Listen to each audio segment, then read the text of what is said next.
first of its kind urban wildfire training today. They hope to avoid the mistakes made during the Marshall Fire. A congressman from Colorado, who may or may not be running for a seat on CNN, found his way to the center of the national spotlight again today. If it weren't for your story, we wouldn't know. Digging back into your Xcel Energy bills to explain some odd charges. And I woke up this morning and said, it's time to set a world record. Golf in October is not unusual in Colorado. A round like this, though, has never been played until today. So it's on next.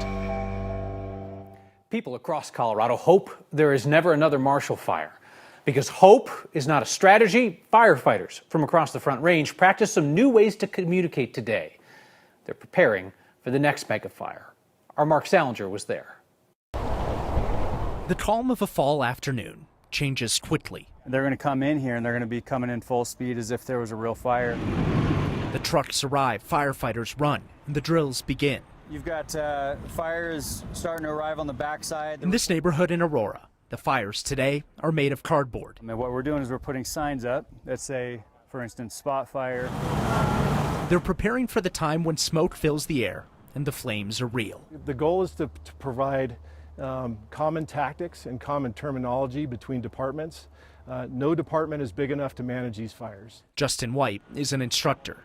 The training today is the first of its kind. 5 departments from across the Front Range, hosted by Aurora Fire Rescue, practicing together for the next time the fire is far too big to handle by themselves. I think we look at every fire every year. Most recently is the fire that happened in Maui. You know, what is it that, we can learn from their fire? From the Marshall Fire to Waldo Canyon, the biggest fires come with lessons. Justin knows when there are dozens of departments working together on a massive fire, everyone does things differently. Training like this aims to change that. I think the challenge is communication.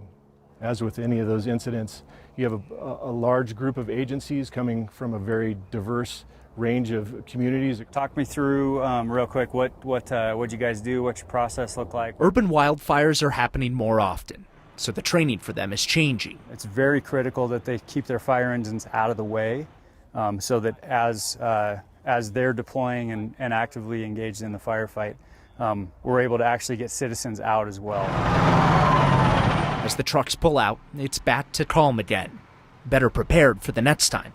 This is for real. All our departments, we treat these events as when they're going to happen instead of if they're going to happen. Fire departments do certain things in different ways. So while they're all trying to accomplish the same goal, things like terminology are different. Tactics can change, and it can be hard to communicate. The goal is now to get everyone on the same page, using the same standards. And Cal firefighters know that they'll have to put this training to use probably sooner rather than later. It really did seem, Mark, up there on the day of the Marshall Fire, that it was everybody and their mother who was up there in terms of various agencies. Yeah, you were there, and you probably saw all those different fire departments and police departments and everyone. 100 different police and fire departments showed up to help that day. You can imagine when everybody's using different terms, different language, different tactics, it's chaos. All right. Mark Salinger, thank you very much. Did the bridge break the train, or did the train break the bridge? That is the hugely oversimplified version of the question that people have been asking ever since that terrible coal train derailment over I-70 that closed the interstate north of Pueblo a couple days ago.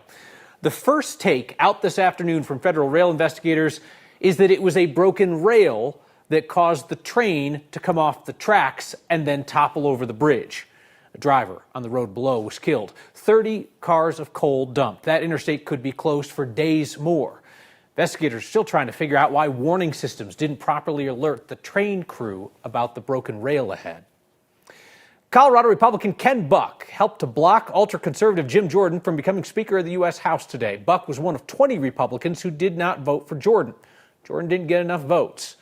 Here's the issue, as the congressman tells it. Buck wants Jordan to denounce Donald Trump's election rigging lie. Jordan won't do it. I think that if we have a presidential candidate who right now is leading, who denies that he lost the election and was obviously behind what happened on January 6th, and we have a speaker in a similar situation, we have 20 Republicans sitting in Joe Biden districts right now, districts that Joe Biden won in 2020, and those 20 Republicans are going to be at risk. There's no way we win the majority if the message we send to the American people is that we believe that the election was stolen, and we believe that January 6th was okay. Why would you say to Ken Buck that the election was stolen in 2020? That was not stolen. Do you still think There's no answer. He just kept walking. Buck's insistence that his fellow Republicans finally give up on the big lie puts him at odds not only with national leadership, but also the Colorado Republican Party, which is run by election deniers. And today, the Colorado Republican Party put out a call for people to pressure Buck to get in line and support Jordan. Since Jordan does not have enough backing from his own party to win the speakership, next round of voting has been pushed to tomorrow morning. There is no Republican in Congress that Democrats would like to beat more than Colorado's Lauren Boebert. Can say that pretty confidently because the Democrat who's running against Boebert raised more money in the last quarter than anybody in the House outside the two-party leaders. Adam Frisch outraised Boebert 4-1.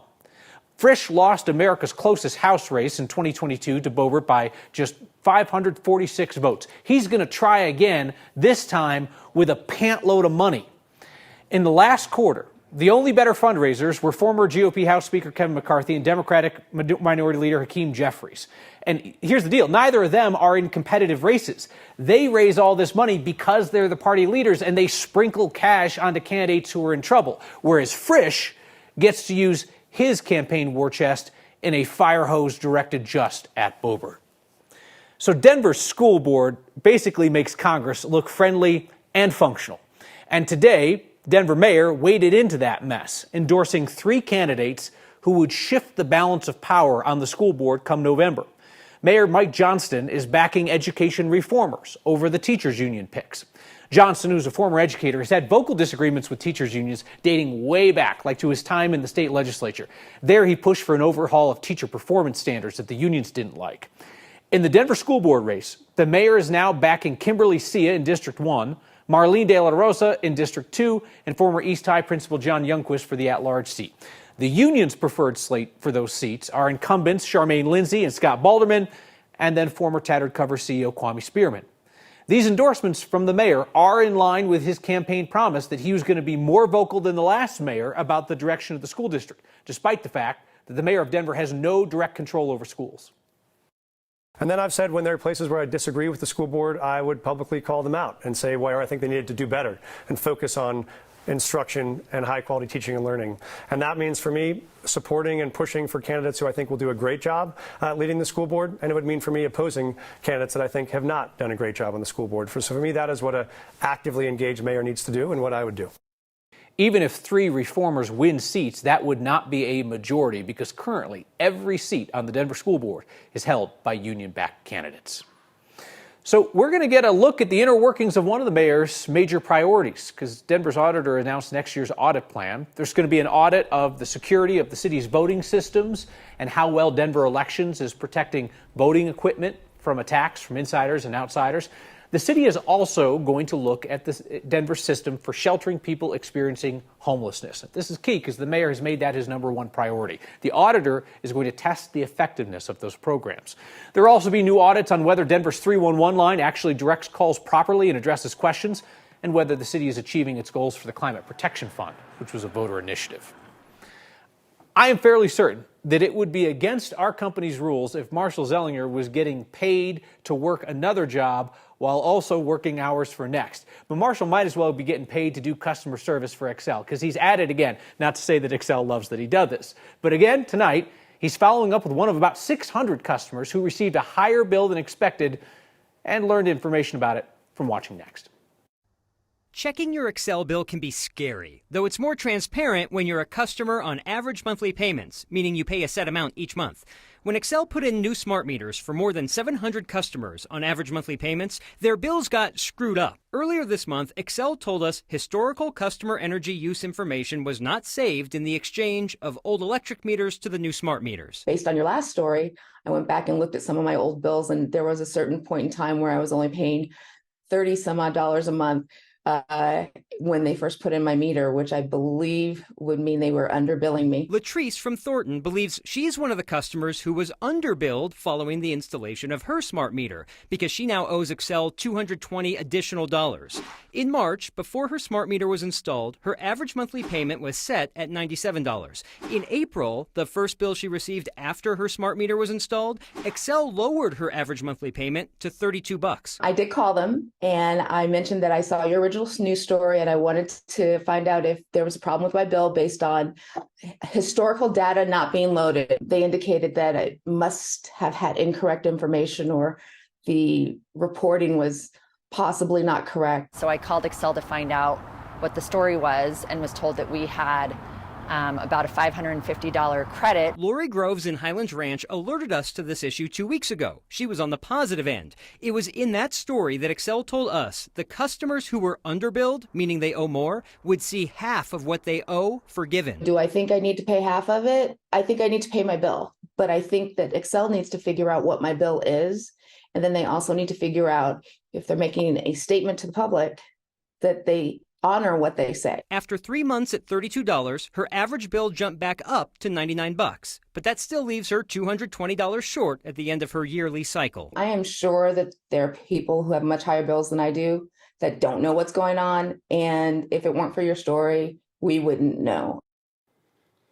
I asked Xcel this afternoon for specifics about Latrice's account, but I reached out around 2:30 p.m., so they did not have enough time to check. I hope to have an answer from Xcel tomorrow. She did not receive one of those letters that warned of an unexpected charge, and the reason for that, similar to the letter Lori got for her unexpected credit. But Kyle, looking at the drastic change in her average monthly payment, she's either one of the 609 customers that Xcel knows about or someone they don't know about yet. So listen, this is not being jealous that you are also working Xcel customer service while you're on the clock for next, but like, doesn't Xcel have customer service people that could answer these questions?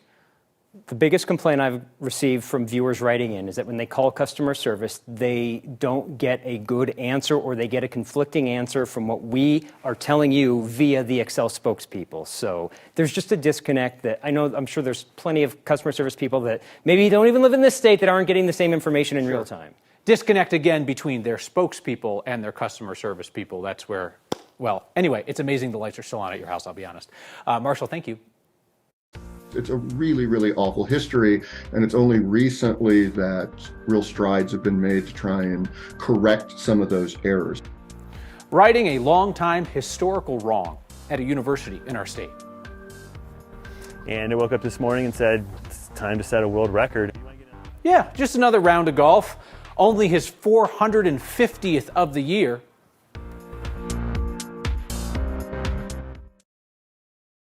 We have talked here about the search for unmarked graves at boarding schools where Native children were forcibly assimilated in Colorado. There are also remains that are right there for the returning at a university in our state. Western Colorado University will be returning 25 sets of human remains to tribes with the help of some funding from the National Park Service. This is a decades-long repatriation project that started in 1990 with a law passed to speed up efforts to return culturally identifiable remains. But without funding for this, the whole thing kind of stalled.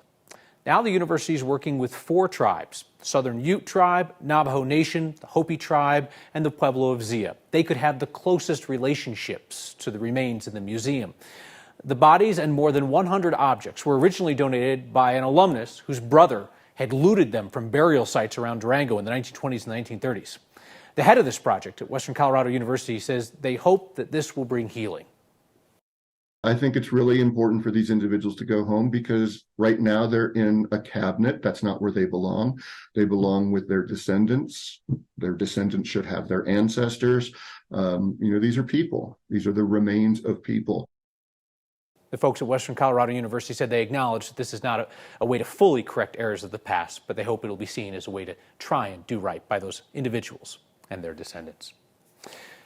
Danielle Grant, all of a sudden it was like summer Part, what was it? Is it part 4, part 5 by now? But it was summer. I mean, we might be verging on part 6 because, yes, it was so hot today, Kyle. We're just 1 degree shy of our record. 86 still going down in the books. It was last set back in 1926, but today, scorching 85 degrees in the middle of October. Not just for us, but up there in northern Colorado, the eastern plains also. Looking at the heat, 60s and 70s up into the mountains, still well above our average. Tonight, as we look across downtown Denver and beyond, simply stunning. The sunset's going to be spectacular. We're actually watching a cold front pushing in. It's a dry cold front, so it's just kind of ushering in some beautiful cloud cover across the metro area. You can see it now on our satellite composite.